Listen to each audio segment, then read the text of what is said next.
Good morning, students. Welcome to your accountancy lecture.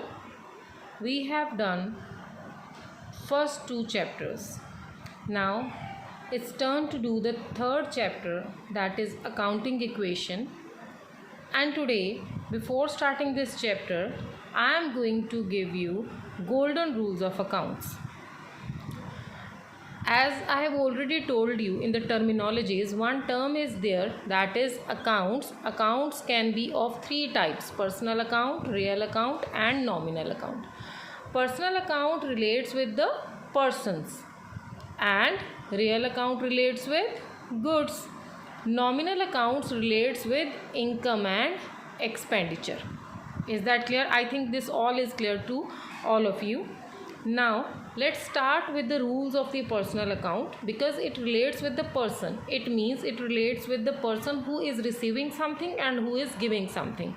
So in those cases the rule is debit the receiver and credit the giver. It means we have to credit the giver and debit the person who is receiving something. ठीक है, तो personal account का rule क्या हो गया? Debit the receiver, credit the giver. Second is real account, which relates with the goods or commodities or the items in which you dealt with. Clear? इसके लिए चीज़ों की बात हो रही है, तो चीज़ें या तो आती हैं या तो जाती हैं. तो इस केस में रियल अकाउंट का रूल क्या होता है? Debit what comes in, credit what goes out. जो आ रहा है वो डेबिट, जो जा रहा है वो credit. Let's take a transaction. Suppose purchase goods for cash. Entry transaction है परचेज गुड्स फॉर कैश ₹20,000 कि 20,000 के गुड्स परचेज़ किए. आपने क्या परचेज़ किया? गुड्स. ठीक है, जब हम एंट्री बनाते हैं, जर्नल की बात कर रही हूँ, जब हम एंट्री बनाते हैं तो हम गुड्स अपनी बुक्स में नहीं लिखते. तो हम अगर गुड्स लिखे हैं तो इट मीन्स किसी भी टाइप की हो सकती हैं. तो हम इसको क्या करेंगे? क्या आ रहा है आपके पास? गुड्स आ रही हैं, तो परचेज कर रहे हो, तो purchases account, instead of good we write purchases account debit to what is going out. If you purchase something, in return of that you will make payment in cash. It means your cash is going out. ठीक है, so debit what comes in, purchases account debit, what goes out, cash is going out, so to cash. So this is the entry that we pass. I have just given this to make you clarify this thing, but right now you have to just memorize the rules of the various accounts. Clear? That we will do in the journal chapter in detail. After that is nominal account, which relates with the incomes and expenditures. It means all the expenses and losses are to be debited. Debit all expenses and losses, credit all income and gains, and all the incomes and gains are to be credited. Clear?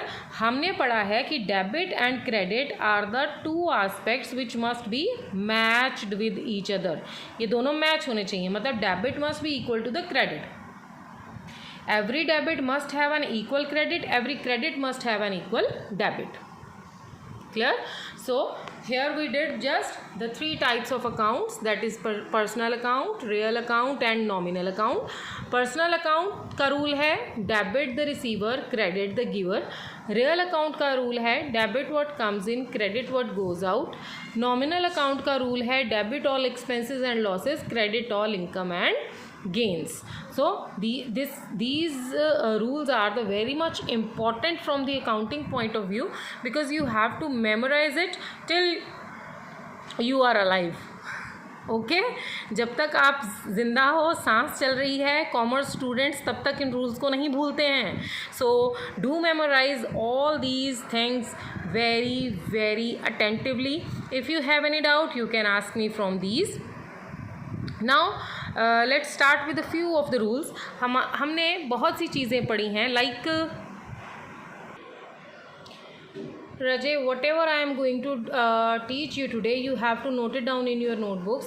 Chapter 3 हम करने लगे हैं accounting equation, जिसमें आज हम करेंगे rules of debit and credit. Accounts के rule मैंने आपको करा दिए हैं. कुछ एक आइटम्स होती हैं, जैसे कि हम बार बार कहते हैं कि वो एसेट्स, कुछ टर्म यूज़ करते हैं हम, एसेट्स, लाइबिलिटीज़. ठीक है, ये टर्म हम बार बार यूज़ करेंगे और आपको पता होना चाहिए ये क्या है. Capital, then after your expenditure, then is your income. ठीक है, ये कुछ आइटम्स हैं जो आपको क्लियर होनी चाहिए बेटा। एसेट्स क्या हैं?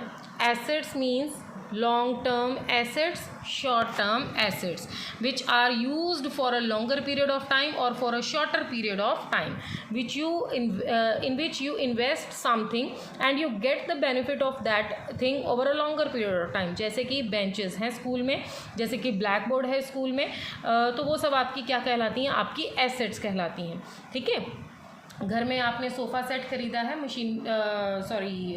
रेफ्रिजरेटर खरीदा है, अलमीरा खरीदी है, तो that is your asset. Asset क्या है? आपकी कमोडिटी है जो आपने खरीदी है। ठीक है, तो इट मीन्स व्हाट कम्स इन। तो एसेट का बैलेंस हमेशा क्या होता है? डेबिट। एसेट का बैलेंस क्या होता है? हमेशा डेबिट। इफ़ यू परचेज मोर, अगर आपकी एसेट्स इंक्रीज होती हैं, ठीक है, तो आप इनको, अगर एसेट्स इंक्रीज होती हैं तो ये क्या होंगी? डेबिट होंगी। अगर ये एसेट क्रेडिट हो रही है आपके अकाउंट्स में तो इट मीन्स वैल्यू क्या हो रही है? डिक्रीज हो रही है। ठीक है बेटा, जो उसका नेचर है, नेचर उसका डेबिट है। अगर डेबिट में ही आ रहा है तो इट मीन्स ये उसकी वैल्यू को इंक्रीज़ करेगा, अगर क्रेडिट में जा रहा है तो इट मीन्स ये उसकी वैल्यू को डिक्रीज़ करेगा। क्लियर? लाइबिलिटीज़, लाइबिलिटीज़ क्या होती हैं? हमारी देनदारियाँ। ठीक है, are financial obligations which we have to pay to the outsiders. ठीक है, तो इसका बैलेंस हमेशा क्या होता है? Credit. This you have to memorise कि एसेट्स हमेशा डेबिट होती हैं, लाइबिलिटीज़ हमेशा क्रेडिट होती हैं। तो ठीक है, अगर आपकी लाइबिलिटीज़ बढ़ रही हैं तो उनका बैलेंस क्या होगा? क्रेडिट होगा। अगर लाइबिलिटीज़ डिक्रीज हो रही हैं तो इट मीन्स वो उसके ऑपोजिट जाएंगी, यानी कि डेबिट बैलेंस होगा। Clear? Capital, capital is also a part of liability. कई स्टूडेंट्स ये सोचते होंगे कि कैपिटल तो हमारा अपना पैसा है जो हम बिज़नेस में इन्वेस्ट कर रहे हैं, तो वेरियस पार्टनर्स इन्वेस्ट कर रहे हैं ना, तो उस प्रॉफिट में जो एक फर्म अर्न करती है उसमें सबका शेयर है। ठीक है, तो जो हम इन्वेस्ट कर रहे हैं बिजनेस में वो शेयर ऑफ प्रॉफिट से हमें वापस भी तो मिलेगा। इट मीन्स फर्म की ये क्या है? लाइबिलिटी है। तो इट मीन्स लाइबिलिटी का बैलेंस क्रेडिट होता है तो कैपिटल भी क्या होगा? क्रेडिट।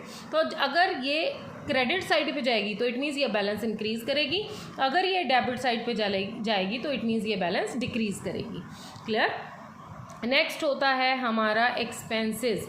आपने अभी नॉमिनल अकाउंट का रूल पढ़ा है, नॉमिनल अकाउंट आपने अभी पढ़ा है। Debit all expenses and losses and credit all income and gains. It means सारे एक्सपेंसेस की वैल्यू क्या होती है? डेबिट होती है, और सारी इनकम्स आपकी क्या होती हैं? क्रेडिट होती हैं। ठीक है, तो जब आपके एक्सपेंसेस बढ़ते हैं तो it means more debit you get. ठीक है, जब डिक्रीज होते हैं तो आपको इनको क्या करना पड़ेगा? क्रेडिट करना पड़ेगा। Income and expenditure, income and gain, जब आपकी इनकम बढ़ती है तो इसका बैलेंस क्या होगा? क्रेडिट होगा सेम, और डिक्रीज होगी तो इसके ऑपोजिट चला जाएगा, यानी कि डेबिट होगा। ठीक है, तो ये कुछ एक आइटम्स हैं जो आपको पता होना चाहिए कि इनका बैलेंस क्या होता है। एसेट्स हमेशा डेबिट होती हैं, लाइबिलिटीज़ हमेशा क्रेडिट होती हैं, कैपिटल भी क्रेडिट होती है, एक्सपेंसेस डेबिट होते हैं, इनकम एंड एक्सपेंडिचर क्रेडिट होते हैं। इसके अलावा हमारी कुछ एक आइटम्स जो जनरली हम लोग लेते हैं, जैसे कुछ परचेज़ किया है तो एक आइटम होती है परचेज़। हमने पढ़ा है परचेजेस क्या होती हैं? Debit, because what comes in, asset की तरह ही है। ठीक है, एसेट मशीनरी वगैरह है और ये गुड्स के रिलेशन में होती है। ठीक है, कोई भी चीज़ जिसका कोई पर्टिकुलर एसेट के नेम पे मशीनरी, जैसे रॉ मटेरियल परचेज़ किया, स्टॉक परचेज़ किया, तो हम उसको एसेट में नहीं ले सकते। ठीक है, क्योंकि उसको हम for longer period of time नहीं यूज़ करेंगे। ठीक, तो एसेट्स भी डेबिट होती हैं, परचेजेस भी डेबिट होती हैं। क्लियर बेटा? लाइबिलिटीज़ हमारी क्रेडिट होती हैं, उसी तरह से सेल्स हमारी क्या होती हैं? क्रेडिट होती हैं। नाउ रजे, जो परचेजेस हैं, हमने कुछ परचेज़ किया, हमें नहीं सही लगा, हमने उसको वापस करने जाएंगे। ठीक है, अपने पास थोड़े ना रखेंगे, तो वो क्या होती है? हमारी परचेजेस रिटर्न। परचेजेस रिटर्न को हम एक और नेम देते हैं जिसको हम क्या कहते हैं? Returns outward. क्या कहते हैं? Returns outward. तो उसका बैलेंस इसके क्या होगा? ऑपोजिट होगा, यानी अगर परचेजेस डेबिट हैं तो परचेजेस रिटर्न क्या होंगी? क्रेडिट होंगी। क्लियर? अब सेल्स क्रेडिट है लाइबिलिटी की तरह, तो उसके ऑपोजिट अगर सेल्स रिटर्न है, सेल्स रिटर्न को और क्या नेम दे सकते हैं हम लोग? रिटर्न्स इनवर्ड, कि हमने कुछ सेल किया था वो हमें वापस मिल रहा है, वो रिटर्न्स इनवर्ड हो गया, वापस आ रहा है, तो उसका बैलेंस क्या हो जाएगा, डेबिट हो जाएगा। ठीक है, स्टॉक क्या है, एसेट है, सारी एसेट्स का बैलेंस डेबिट होता है, तो स्टॉक करंट एसेट है, उसका बैलेंस भी डेबिट होगा। ठीक है, बैंक ओवरड्राफ्ट लायबिलिटी है, तो उसका बैलेंस भी क्रेडिट होगा। क्लियर है बेटा? तो ये कुछ चीज़ें हैं जो आप अपने ध्यान में रखें, और जो अपनी नोटबुक है उसमें इन चीज़ों को प्रॉपरली जो है वो नोट डाउन करना। Clear? Now we are going to just do the format of accounting equation today. We are not going to do it in detail, just the format of accounting equation. Let's start. ये students हमारी accounting equation क्या है? Accounting equation हम लोग balance sheet बनाते हैं, balance sheet में एक साइड पे लाइबिलिटीज़ होती हैं, एक साइड पे एसेट्स होती हैं, तो बोथ मस्ट बी मैच्ड। ठीक है, अकाउंटिंग इक्वेशन क्या कहती है कि हमारी जितनी भी एसेट्स हैं that must be equal to the liabilities मतलब outsider liabilities plus inside liabilities. Inside liabilities कौन सी होती है? कैपिटल। ठीक है, कैपिटल प्लस लाइबिलिटीज़। क्लियर बेटा? ठीक है, हमारी एसेट्स जो हैं वो हमारी कैपिटल और लाइबिलिटीज़ के इक्वल होनी चाहिए, ये हमारी अकाउंटिंग इक्वेशन है। इट मीन्स हर ट्रांजैक्शन पे हमारी अकाउंटिंग इक्वेशन क्या हो जानी चाहिए? मैच हो जानी चाहिए। Now how will you solve the questions? Just I am drawing a format today here, nothing else. Sorry, line आप प्रॉपर स्केल से यूज़ करना। तो first of all that is here we write transaction, here we gave the detail of the assets, यहाँ पे हम is equal to लगा देंगे, इधर capital plus liabilities.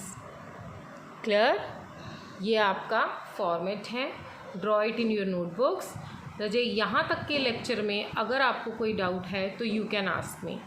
Thank you students. This is the base of your chapter, so do it very consciously and ask in case of any doubt.